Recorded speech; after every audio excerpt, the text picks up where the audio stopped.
lesson, we're going to do an assembly job. So let's click on Tools and Services, and then under Genomics, the very first line, we have Genome Assembly. So click on that. This opens up the landing page for the assembly service. Let me make it a little bit bigger so we can see it. Now remember that there are several different assembly pipelines, and you can use paired short reads, single short reads, single long reads, or a comparison to do a hybrid assembly. In this particular lesson, we're going to submit reads that are at the sequence read archive. So this is the accession number, the run number that we're going to use, ERR 7916262. Now we need to move these reads over to the selected libraries box. And to do that, we click this arrow. Note that as I click it, this message comes up that's looking at SRA and making sure that I have given it a valid number. Now let's say you wanted to do a hybrid assembly and these were short reads. You could also submit some long reads at this point. But the reads are here and it's going to do this assembly. But note, the assembly button is not blue yet. We can't submit the job because we haven't chosen the parameters. So under the assembly strategy, if you have auto, it's going to determine if you have short reads or long reads, and then it's going to choose a pipeline, or you could choose yourself.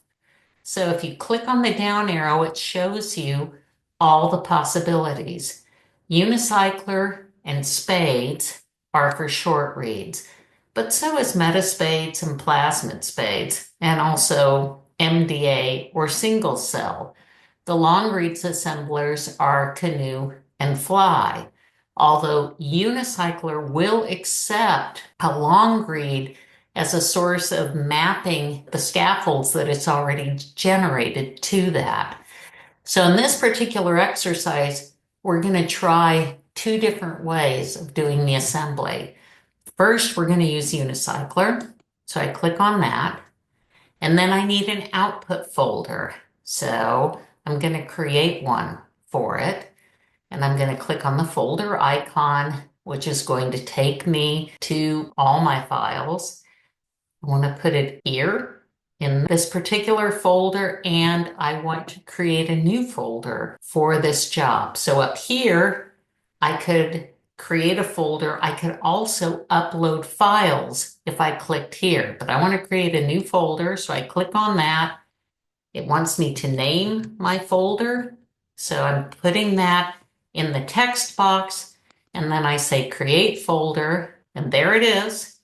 And then I click on that and say okay, and there's that folder. That's where it's going. And then I want to name the job. So you've heard me say it a million times. I try to give it a distinctive name. So that's the reads, and I want to know that I'm doing it with unicycler. Now at this moment I can assemble it, but let's look here. When we click on the advanced parameters, it extends the box, and you can turn on or off, trimming the reads before assembly or normalizing them. And also note that we have RACON and pylon iterations. These are depending upon the type of reads, long or short, that you have. What'll happen is the assembly program will go through and it will generate a scaffold, and it'll look for areas that are not well supported, and then it will come back in and start polishing with the reads. The default is setting for 2 cycles of this. You can go up to 5, but every cycle that you add, it will take more time to do the assembly. So remember that. You can ask for everything, but it'll take a while. Furthermore, if it's a really large job, and remember this is from an orthotic sample from a person, but let's imagine that it was a big metagenomic job. These things have a particular time that we allocate to them. And if you ask for too many iterations, the job may run out of time and fail. The contig length and the coverage, those are the minimums set for GenBank submission. So that's there. So we're actually not changing anything at this moment. And we're going to click the Assemble button. And the job says it's submitting it, and it says it's been successfully submitted.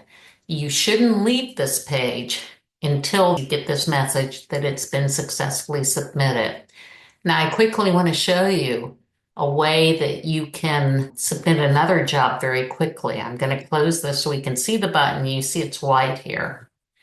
And instead of unicycler, I want to add spades.